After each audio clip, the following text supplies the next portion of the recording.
ஈஜிப்தினுடைய கண்ட்ரோல்ல இருக்கக்கூடிய சினாய் மலைப்பகுதிகளில் இருக்கக்கூடிய சில முக்கியமான பங்கர்கள்ல சேமிக்கப்பட்டு வருகிறது என்கிற தகவல்களை இன்றைக்கு இஸ்ரேல் வெளியிட்டிருக்கிறது. ஆனால் இது தொடர்பாக இதுவரைக்கும் கெய்ரோவில் இருந்து எந்த விதமான அறிவிப்புகளும் வரல. கத்தார் மேல அட்டாக் பண்ணின மாதிரி ஈஜிப்ட் மேலேயும் ஒரு அட்டாக் நடக்குமாக இருந்தால் கத்தார் படி ராஜதந்திர ரீதியில் அணுகியதோ அதுபோன்று ஈஜிப்ட் அணுகுவதா அல்லது இராணுவ ரீதியிலான முயற்சிகளை செய்வதா என்பதை அந்த நேரத்தில் தீர்மானிப்பதற்காகத்தான் இந்த ஏற்பாடுகளை அவர்கள் செய்கிறார்கள் என்பதை அனைவரும் புரிந்து கொள்ள முடிகிற இந்த சந்தர்ப்பத்தில் திங்கட்கிழமை இன்ஷா அல்லாஹ் ஐநாவினுடைய செக்யூரிட்டி கவுன்சில் அல்லாத ஐநாவினுடைய பொது சபையில் ஜெனரல் அசம்பிளியில 10 நாடுகள் ஒரே நேரத்தில் பாலஸ்தீனத்தை தனி நாடாக அங்கீகரிக்க இருக்கின்றன. அஸ்ஸலாமு அலைக்கும் வரஹ்மத்துல்லாஹி வபரகாத்துஹு. அன்பிற்கினிய சகோதர சகோதரிகளை நம் அனைவர் மீதும் ஏக இறைவனுடைய அமைதியும் கருணையும் உண்டாகட்டுமாக என்கிற உயரிய பிரார்த்தனைகளோடு பாலஸ்தீனத்தினுடைய காசா பகுதிகளில் இஸ்ரேலிய ஆக்கிரமிப்பு இராணுவம் நடத்தி வரக்கூடிய தாக்குதல்கள் இன்றோடு 715வது நாளாகவும் நடைபெற்று வரக்கூடிய இந்த தருணத்தில் என்னவெல்லாம் நடந்திருக்கிறது இன்றைய நாளிலும் என்கிற செய்திகளைத்தான் நாம் பார்க்க இருக்கிறோம். நமக்கெல்லாம் தெரியும், தற்போது காசாவில் நடத்தப்படக்கூடிய இந்த தாக்குதல் என்பது இஸ்ரேலுடைய 2ஆம் கட்ட இறுதி தாக்குதல் என்று சொல்லிக்கொண்டுதான் அவர்கள் நடத்தி கொண்டிருக்கிறார்கள். 2ஆம் கட்ட தாக்குதல் என்பது கித்தியோன் வேர்கன்ஸ் 2 என்று சொல்லி அவர்கள் பெயர் வைத்திருக்கிறார்கள்.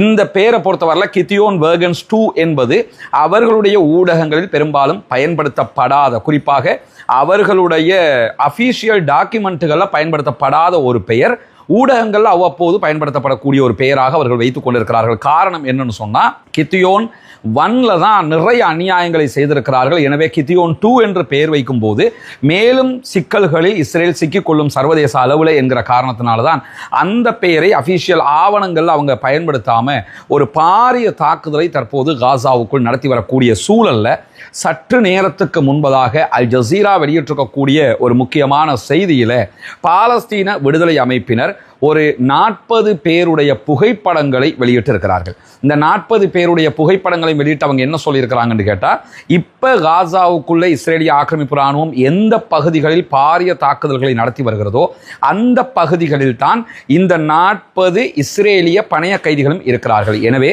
இந்த பணைய கைதிகளை மீட்டெடுக்க வேண்டும் என்று சொன்னால் தாக்குதல் நிறுத்தப்பட வேண்டும். தாக்குதல் நிறுத்தப்படாத பட்சத்தில் இந்த 40 பேருக்கும் நாங்கள் பொறுப்பல்ல என்று சொல்லி இன்றைக்கு வெளிப்படையாகவே 40 பேருடைய புகைப்படங்களை பாலஸ்தீன விடுதலை அமைப்பினர் வெளியிட்டிருக்கிறார்கள். இதுல யார் யார் உயிரோடு இருக்கிறாங்க, யார் யார் செத்து போயிருக்கிறாங்க என்கிற பட்டியல் வெளிப்படையாக குறிப்பிடப்படவில்லை. ஆனால் இதுல 20க்கு மேற்பட்டவர்கள் உயிரோடு இருக்கலாம், 15க்கு மேற்பட்டவர்கள் கொல்லப்பட்டிருக்கலாம் என்கிற ஒரு எண்ணப்பாடுகள் எல்லாம் பரவலாக பேசப்பட்டாலும் பாலஸ்தீன விடுதலை அமைப்பு அபிஷியலாக எத்தனை பேர் செத்து இருக்கிறாங்க, எத்தனை பேர் உயிரோடு இருக்கிறாங்க என்கிறத இதுவரைக்கும் சொல்லவில்லை. அதை தாண்டி இந்த கித்தியோன் 2 ஆரம்பிச்சதுக்கு பிறகு அவங்க இஸ்ரேலிய ஆக்கிரமிப்பு இராணுவத்தை சேர்ந்தவர்களை உயிரோடு பிடிக்கிற முயற்சிகளையும் செய்து வருகிறார்கள். அதிலே எத்தனை பேர் பிடிக்கப்பட்டிருக்கிறார்கள் என்கிற தகவல்களும் இதிலே குறிப்பிடப்படவில்லை என்பதையும் நம்ம இந்த இடத்துல கவனிக்க வேண்டியிருக்கிற சூழல்ல இன்றைக்கு இஸ்ரேலிய ஊடகங்கள் வெளியிட்டிருக்கக்கூடிய ஒரு முக்கியமான செய்தி என்னன்னு சொன்னா, எகிப்து அதே போன்று காசா எல்லை, அதை தாண்டி எகிப்தினுடைய இஸ்ரேலுடைய எல்லை பகுதிகளில் இருக்கக்கூடிய சினாய் மலைப்பகுதிகளில் ஈஜிப்ட் கடந்த சில நாட்களாக தங்களுடைய இராணுவத்தை குவித்து வருகிறது. குறிப்பாக ஈஜிப்டினுடைய கண்ட்ரோல்ல இருக்கக்கூடிய சினாய் மலைப்பகுதிகளில் இருக்கக்கூடிய சில முக்கியமான பங்கர்களில் ஏவுகணைகள் சேமிக்கப்பட்டு வருகிறது என்கிற தகவல்களை இன்றைக்கு இஸ்ரேல் வெளியிட்டிருக்கிறது. ஆனால் இது தொடர்பாக இதுவரைக்கும் கெய்ரோவில் இருந்து எந்த விதமான அறிவிப்புகளும் வரல. ஈஜிப்டினுடைய அரசாங்கம் எந்த விதமான தகவல்களையும் சொல்லாத நிலையில ஈஜிப்டினுடைய அதே போன்ற இஸ்ரேலுடைய எல்லை பகுதிகளில் இருக்கக்கூடிய சினாய் மலையினுடைய பகுதிகளில் இருக்கிற சில இராணுவ தளங்களும் புதுப்பிக்கப்பட்டு வருகிறது. அதிலே மேலதிகமான இராணுவம் குவிக்கப்பட்டு வருகிறது என்கிற தகவல்களையும் இன்றைக்கு இஸ்ரேலிய ஆக்கிரமிப்பு அரசாங்கத்தினுடைய கண்ட்ரோலில் இருக்கக்கூடிய சேனல் 20 வெளியிட்டிருக்கக்கூடிய செய்திகளை நம்ம பார்க்க முடிகிறது. இதுவெல்லாம் எதை காட்டுது என்று சொன்னால், தற்போது கத்தர் மீது நடத்தப்பட்டிருக்கக்கூடிய தாக்குதல்களை தொடர்ந்து அரபு நாடுகள் அச்சம் கொண்டிருக்கின்றன என்பது நமக்கெல்லாம் தெரியும். ஒட்டுமொத்தமாக சேர்ந்து நின்று இஸ்ரேலை எதிர்ப்பதை தவிர்த்து விட்டு தங்களுடைய நாடுகளை எப்படி பாதுகாத்துக் கொள்ளலாம் என்பதில் மட்டும், தங்களுடைய ஆட்சிகளை எப்படி பாதுகாத்துக் கொள்ளலாம் என்பதில் மட்டும் அவர்கள் கவனம் செலுத்துகிறார்கள். அந்த அடிப்படையில் தான் தற்போது ஈஜிப்டும் தன்னுடைய நாட்டு எல்லையில் இராணுவத்தை குவித்துக் கொண்டு வருகிறது. திடீரென கத்தார் மேல அட்டாக் பண்ணின மாதிரி ஈஜிப்ட் மேலேயும் ஒரு அட்டாக் நடக்குமாக இருந்தால் கத்தார் படி ராஜதந்திர ரீதியில் அணுகியதோ அதுபோன்று ஈஜிப்ட் அணுகுவதா அல்லது இராணுவ ரீதியிலான முயற்சிகளை செய்வதா என்பதை அந்த நேரத்தில் தீர்மானிப்பதற்காகத்தான் இந்த ஏற்பாடுகளை அவர்கள் செய்கிறார்கள் என்பதை அனைவரும் புரிந்து கொள்ள முடிகிற இந்த சந்தர்ப்பத்தில் இம்மானுவேல் மக்ரான் தொடர்ந்து சில அறிவிப்புகளை வெளியிட்டே வருகிறார். இன்ஷா அல்லாஹ் நாளை மறுதினம் இந்த வீடியோவை சண்டேல நீங்க பாப்பீங்களா இருந்தா மண்டே திங்கட்கிழமை இன்ஷா அல்லாஹ் ஐநாவினுடைய செக்யூரிட்டி கவுன்சில் அல்லாத ஐநாவினுடைய பொது சபையில ஜெனரல் அசம்பிளியில 10 நாடுகள் ஒரே நேரத்தில் பாலஸ்தீனத்தை தனி நாடாக அங்கீகரிக்க இருக்கின்றன. இதுல பியூட்டி என்னன்னு கேட்டா, பாலஸ்தீனம் தான் நாடு, பாலஸ்தீனத்துக்குள் உருவாக்கப்பட்ட ஒரு நாடு. ஆனா இஸ்ரேல நாடுன்னு எல்லாருமே ஒத்துக்கொண்டு இருக்கிற பட்சத்துல பாலஸ்தீனத்தை தனி நாடாக அங்கீகரிக்கிறோம் என்கிற இந்த அறிவிப்புகள் எவ்வளவு ஒரு நகைச்சுவையானது என்பதையும் நம்ம யோசிக்க வேண்டியிருக்குது. இருந்தாலும் வேறு வழியே கிடையாது. பாலஸ்தீனத்தை ஐநாவினுடைய மன்றம் இதுவரைக்கும் தனி நாடாக மொத்தமாக செக்யூரிட்டி கவுன்சில் அங்கீகரிக்காத நிலையில ஒவ்வொரு நாடும் தனித்தனியாக அங்கீகரிக்க ஆரம்பித்திருக்கிறார்கள். அந்த அடிப்படையில் தான் தற்போது இந்த அங்கீகாரத்தில் வருகிற திங்கட்கிழமை கிட்டத்தட்ட 10 நாடுகள் ஒரே நேரத்தில் அங்கீகரிக்க இருக்கின்றன. இன்றைக்கு காலையில வெளியான தகவல் பிரகாரம் போர்ச்சுகல்லும் தனி நாடாக பாலஸ்தீனத்தை அங்கீகரிக்க இருக்கிறது என்கிற தகவல்களை சொல்லி இருக்கிறார்கள். இப்படியான ஒரு சூழல்ல தான் யூதர்களுக்கு மொத்தமான எதிராளியாக இம்மானுவேல் மக்ரான் மாறி இருக்கிறார் என்கிற ஒரு குற்றச்சாட்டை இஸ்ரேலுடைய பிரதமர் பெஞ்சமின் நெதன்யாகு விடுத்திருக்கக்கூடிய சூழல்ல யூத எதிர்ப்பு என்பது வேறு, பாலஸ்தீனத்தை நீங்கள் தொடர்ந்து அநியாயம் செய்வது என்பது வேறு. நாங்கள் யூதர்களுக்கு எதிரிகள் கிடையாது, ஆனால் பாலஸ்தீனத்தை தனி நாடாக அங்கீகரித்தே தீர்வோம் என்கிற செய்திகளை இன்றைக்கு இம்மானுவேல் மக்ரான் வெளியிட்டிருப்பதையும் நம்ம பார்க்க முடிகிற அதே நேரத்தில் இஸ்ரேலுடைய பாதுகாப்பு ஆதாரம், இஸ்ரேலுடைய பாதுகாப்பு அமைச்சை மேற்கோள் காட்டி வெளியாக இருக்கக்கூடிய ஒரு செய்தியில பாலஸ்தீன விடுதலை அமைப்பினர் காசா பகுதிகளில் இருந்த தங்களுடைய பழைய கைவிட்டு சென்ற பங்கர்களை கூட மீட்டு கொண்டிருக்கிறார்கள். அந்த பங்கர்களில் ஆயிரக்கணக்கான அவர்களுடைய சோல்ஜர்ஸை நிரப்பி வச்சிருக்கிறாங்க என்கிற செய்திகளை ஒப்புக்கொண்டிருக்கிறார்கள். நேற்றைய நம்முடைய வீடியோவில் சொல்லியிருந்தோம், பாலஸ்தீன விடுதலை அமைப்பினர் அறிக்கை ஒன்றை வெளியிட்டிருந்தாங்க. காசாவினுடைய பல பகுதிகளிலும் பங்கர்கள், ஆயிரக்கணக்கான பங்கர்களில் எங்களுடைய சோல்ஜர்ஸ்களை நாங்கள் நிரப்பி இருக்கிறோம். குறிப்பாக இந்த தடவை நாங்கள் நடத்த இருக்கிற தாக்குதல்கள் எல்லாம் கெரில்லா அட்டாக் என்று சொல்லியிருந்தார்கள். கெரில்லா அட்டாக் எங்கெல்லாம் நடத்தப்படுகிறதோ அங்கெல்லாம் இராணுவம் தோல்வி அடையும், யாரு அதற்கு எதிராக சண்டையிடுகிறார்களோ அவர்கள் ஜெயிப்பார்கள் என்பதுதான் வரலாறு. குறிப்பாக அமெரிக்கா வியட்நாம் வாரில் தோற்று போனதுக்கான காரணமே வியட்நாம் மக்களுடைய கெரில்லா அட்டாக் என்பது உலகம் அறிந்த ஒரு வரலாற்று பேருண்மை. அந்த அடிப்படையில் தான் தற்போதும் கெரில்லா அட்டாக்கை பாலஸ்தீன விடுதலை அமைப்பினர் கையில் எடுத்திருக்கிறார்கள்.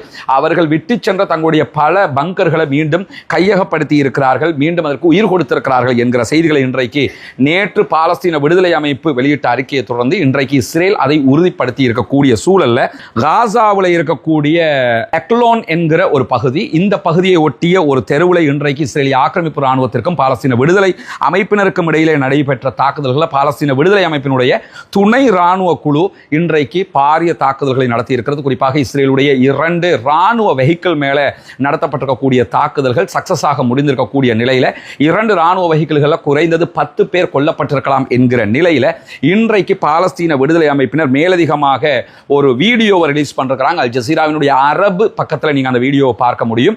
அந்த வீடியோவை நம்ம எடுத்துக்கிட்டோம்னா அதுல ஒரு முக்கியமான சம்பவம் காட்சிப்படுத்தப்படுகிறது. தியோன் 2 வேகன்ஸ் தாக்குதல் 2வது தடவையாக தற்போது இஸ்ரேல் நடத்தி கொண்டிருக்கக்கூடிய சூழல்ல பாலஸ்தீன விடுதலை அமைப்பினர் நடத்தக்கூடிய ஒரு தாக்குதல் தான் இந்த மூசாவின் கைத்தடி என்கிற பெயர்ல நடத்தப்படுகிறது. மூசா அலைஹிஸ்ஸலாம் கையில் ஒரு கைத்தடியை வச்சுக்கிடுவாங்க. அந்த கைத்தடியின் பெயர்ல தான் தற்போதைய தாக்குதல்களை நடத்தி வருகிறார்கள். அந்த தாக்குதல்களின் படி இன்றைக்கு அவர்கள் வெளியிட்டிருக்கக்கூடிய வீடியோவில் 2 ராணுவத்தினுடைய மெர்காவா டேங்குகள் வெடித்து சிதறுகிற காட்சிகளை வெளியிட்டிருக்கிறார்கள். அந்த வீடியோவில் மேலதிகமாக 2 சகோதரர்கள், அங்கே இருக்கக்கூடிய பாலஸ்தீன விடுதலை அமைப்பினுடைய 2 சோல்ஜர்ஸ்கள் பேசுகிற செய்திகளும் பதிவு செய்யப்பட்டிருக்கு. குறிப்பாக அதில் இருக்கக்கூடிய போராளிகளில் ஒருவர் சொல்லும்போது, இந்த மரணம் என்பதே ஒரு மாயை, அவர் அதில் பேசுகிறாரு. நாங்கள்லாம் மௌத்துக்கு பயப்படலை, மரணம்ங்கிறது ஒரு மாயை, அதை யாரெல்லாம் தேடிக்கிட்டு இருக்கிறாங்களோ அவங்க தான் மௌத்துக்கு பயப்படுவாங்க. யாரெல்லாம் எங்களை நோக்கி வர்றாங்கன்னு சொன்னால் அவங்க அத்தனை பேர் மரணத்தை தேடி வர்றாங்கன்னு அர்த்தம். அவங்க தான் சாவதற்கு பயப்படுவார்கள், நாங்கள் மரணிப்பதற்கு பயப்படவில்லை, இறைவன் மீது ஆணையாக என்று அல்லாஹ் மீது சத்தியம் விட்டு தொடர்ந்து என்ன சொல்கிறாங்கன்னு கேட்டால், குதிரையை போல நம்முடைய வாழ்க்கையை நாம் முன்னாடி எடுத்துக்கிட்டே போவோம், குதிரை பின்னாடி வராது, முன்னாடி தான் போகும். அதே மாதிரி நாங்களும் எங்களுடைய வாழ்க்கையை முன்னாடி எடுத்துக்கிட்டே போய்கொண்டிருக்கிறோம். எங்களுக்கு எது கிடைக்க வேண்டுமோ அதை இறைவன் முடிவெடுப்பான். அந்த அடிப்படையில் இந்த இழப்புகள் வந்தாலும் அல்லது வெற்றி வந்தாலும் அது இறைவனுடைய புறத்திலிருந்து வரக்கூடியது இறைவன் எங்களுக்கு வெற்றியை தருவான் என்கிற நம்பிக்கை இருக்கிறது. அந்த அடிப்படையில் தான் இந்த யுத்தத்தை செய்கிறோம்னு சொல்லி அவங்க பேசிக்கொள்கிற காட்சிகளும் அதிலே பதிவு செய்யப்பட்டிருக்கு. எனவே இறைவனை நம்பி இந்த போராட்டத்தில் அவர்கள் குதித்திருக்கிறார்கள் என்கிற செய்திகளையும் அந்த வீடியோவில் நம்ம பார்க்க முடிகிறோம். அதே நேரத்தில் இன்றைக்கு வெளியாகி இருக்கக்கூடிய இன்னும் ஒரு முக்கியமான செய்தி என்ன, ஏதென்ஸுக்கு சென்றிருந்த இஸ்ரேலிய ஆக்கிரமிப்பு ராணுவத்தினுடைய ஒரு சிப்பாய், ஒரு சோல்ஜருக்கு எதிராக அங்கிருக்கக்கூடிய ஹிந்த் ரஜப் ஃபவுண்டேஷனுடைய உறுப்பினர்கள் மீண்டும் ஒரு வழக்கை தாக்கல் செய்திருக்கிறார்கள் என்கிற செய்திகளும் வெளியாகி இருக்கிறார். அதே நேரம் காசாவை நோக்கி ஃப்ரீடம் ஃப்ளோட்டிலா கூட்டணியினுடைய கப்பல்கள் ரொம்ப நெருக்கமாக வந்து கொண்டிருக்கிறார்கள். ஓரிரு நாட்கள் அவங்க காசாவுக்கு நெருக்கமாக வந்து விடுவதற்கான வாய்ப்புகள் இருக்கிறது. அவர்கள் வருகிற பட்சத்தில் அவர்கள் மீது தாக்குதல் நடத்தியாவது அவர்களை கைது செய்வோம் என்கிற நிலையை இஸ்ரேலிய ஆக்கிரமிப்பு ராணுவம் எடுத்திருக்கிறது. ஆனால் அதையும் மீறி நாங்கள் காசாவுக்குள் நுழைவோம் என்று சொல்லி அவங்க வந்து கொண்டே இருக்கிறாங்க. பொறுத்திருந்து பார்ப்போம் என்னவெல்லாம் நடக்கிறது என்பதை. இன்றைக்கு வெளியாக இருக்கக்கூடிய மிக முக்கியமான செய்திகளுடைய சுருக்கமான தொகுப்பை தான் இந்த வீடியோவில் நம்ம பார்த்துக்கிறோம். இன்ஷா அல்லாஹ் தொடர்ந்தும் இந்த செய்திகளோடு இணைந்திருங்கள். ரஸ்மின் மைசி நியூஸ் மற்றும் ரஸ்மின் டாக்ஸ் ஆகிய 2 சேனல்களையும் சப்ஸ்கிரைப் செய்யாத சகோதரர்கள் சப்ஸ்கிரைப் செய்து இணைந்து கொள்ளுங்கள். பாலஸ்தீனம் வெற்றி பெற வேண்டும், பாலஸ்தீனம் சுதந்திரம் அடைய வேண்டும், பாலஸ்தீன மக்கள் நம்மை போன்ற நிம்மதியானவர்களாக மாற வேண்டும், வாழ வேண்டும் என்கிற உயரிய பிரார்த்தனைகளோடு பாலஸ்தீன அப்பாவிகளுக்காக தொடர்ந்தும் பிரார்த்திக்கிறார். அதே நேரம் இஸ்ரேலிய ஆக்கிரமிப்பு ராணுவத்திற்கு எதிராக தொடர்ந்தும் குனூத்து நாசிலாவை ஓத மறந்து விடாதீர்கள். ஜனநாயக ரீதியாகவும் பாலஸ்தீன மக்களுக்காக குரல் எழுப்புவோமாக வாகிறது. அல்ஹம்துலில்லாஹி ரப்பில் ஆலமீன்.